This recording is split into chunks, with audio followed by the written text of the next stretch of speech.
So, we've crossed the Atlantic.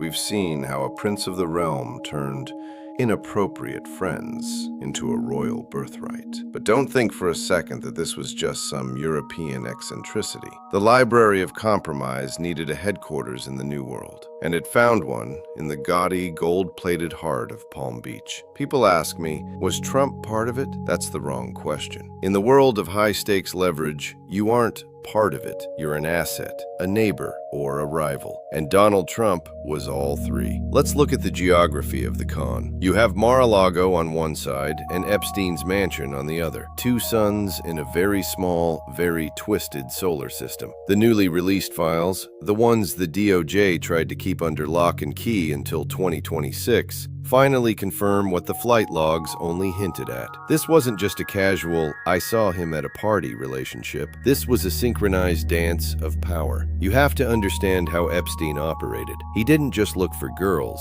he looked for entry points. And Mar-a-Lago was his favorite fishing hole. The documents reveal that Virginia Giuffre, the same girl who ended up in that infamous photo with Prince Andrew, didn't just appear out of thin air. She was a 17-year-old locker room attendant at Mar-a-Lago. Think about that. The recruitment wasn't happening in back alleys. It was happening in the towel closets of the man who would become the 45th president. Trump himself admitted the vibe. Back in 2002, he told New York Magazine that Giuffre was a terrific guy who liked beautiful women as much as he did. And this is the part they want you to forget. He added that Epstein liked them on the younger side. He wasn't guessing. He was observing. He was watching the monster build its stable right next door, and he was giving it a thumbs up. Now, the defenders will tell you they had a falling out in 2004 over a real estate deal, a piece of property called Maison de l'Amitié. Trump outbid Epstein, and suddenly they were enemies.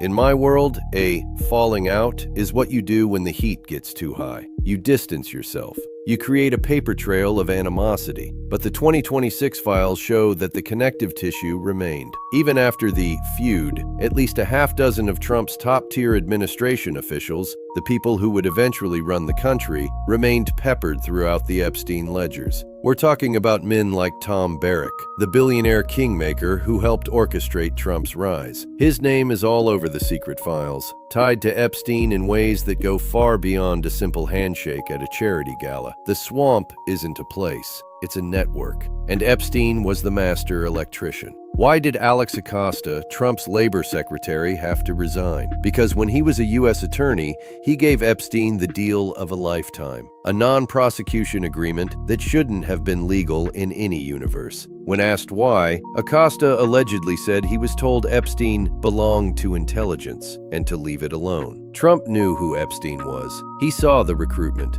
he saw the parties, he saw the younger side of the operation, and he called it terrific. You don't get to the White House without knowing where the bodies are buried, especially if you were standing there when the holes were being dug. The DOJ files show that the communication didn't stop. They show a persistent, low-level hum of shared interests, shared fixers, and shared secrets. Epstein wasn't just a neighbor, he was a mirror, and that's what terrifies them. They want you to pick a side. They want you to think it's just a Republican problem or a Democrat problem. But power doesn't have a party. Power only has a price. Next time, we're going to look at the blue side of the map.